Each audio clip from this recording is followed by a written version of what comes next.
Appreciate it. Sorry I haven't been here I've been in the Rules Committee over in the Capitol for most of the night. So good to see you all. This is very important to us. We have to get this done. We have to get it correct.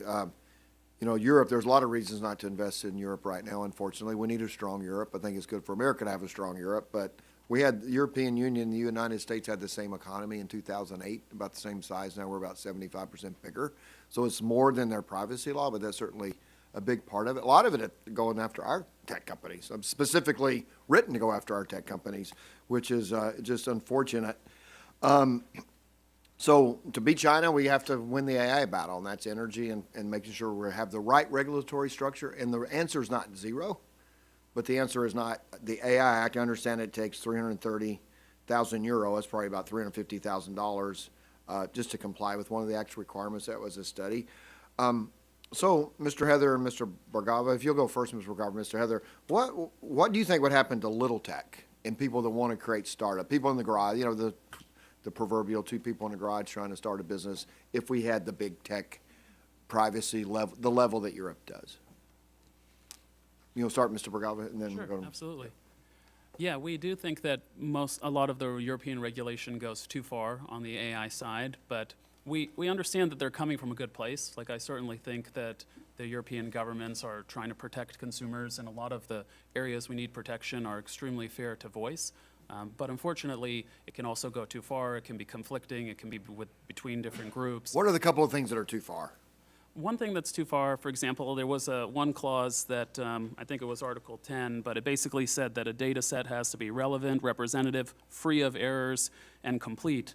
And I myself have built a company and worked in tech for over a decade, and I've probably never seen a data set that's, quote, free of errors, for example. Mm-hmm. So some of the regulation potentially being written in Europe is not being written by people who are really close to the industry or how things... The big fear that we can't do, I don't think, is that there's this idea that you could take the AI, the algorithm, and send it off to the FDA-style entity and get them approved and send it back and say, yeah, you can do it that.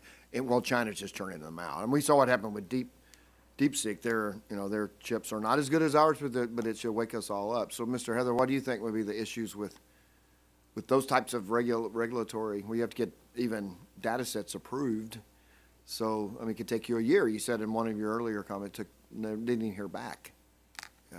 Yeah, I think one of my comments in my opening testimony, I know you weren't here for it, was that there's also a lot of disclosure requirements associated with the EU AI Act, which will not only require the know-how and the technology be disclosed to the regulator, but to be disclosed to competitors, to be disclosed to Chinese competitors, people down chain. And that creates two problems, right? One is that the know-how is now out there, so someone could re-engineer that AI for more nefarious means. And then secondly, if your IP is out there on the street, what's the incentive to invest? And so it's not just whether you're sharing your secret sauce with the regulator. The EU AI Act is going to require that sharing to go more broadly because they have an interest to kind of help EU tech companies. We want to do that with pharmaceuticals too.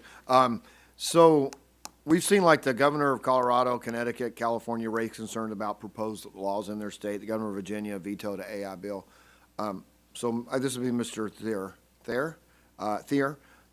So why are we seeing more and more governors publicly push back on AI? And that's kind of our issue right now, that we want to deploy AI through the government and through the commerce, and then we're worried about state-by-state laws. What do you think governors of the states are even pushing back on it? Think it's going to make them uncompetitive? Or Absolutely, yeah. And let me answer this, Congressman, Mr. Chairman, by connecting your previous question with this one. Because when Governor Polis in Colorado passed the nation's first major comprehensive AI law, there was a lot of opposition, and he felt it. A lot of small and mid-sized entrepreneurs came out with letters and really pushed hard to try to stop it. He signed it anyway, but said that we needed a national standard, and then subsequently went back and had a special effort to try to review this law, could not come up with answers to the complexities of it, and then finally has called for now a moratorium to deal with this.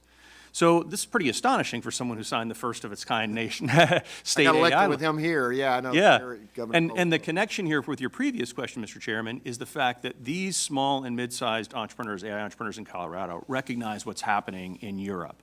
And just yesterday, the Wall Street Journal published a story about Europe's very small share of the global tech marketplace and had this astonishing statistic.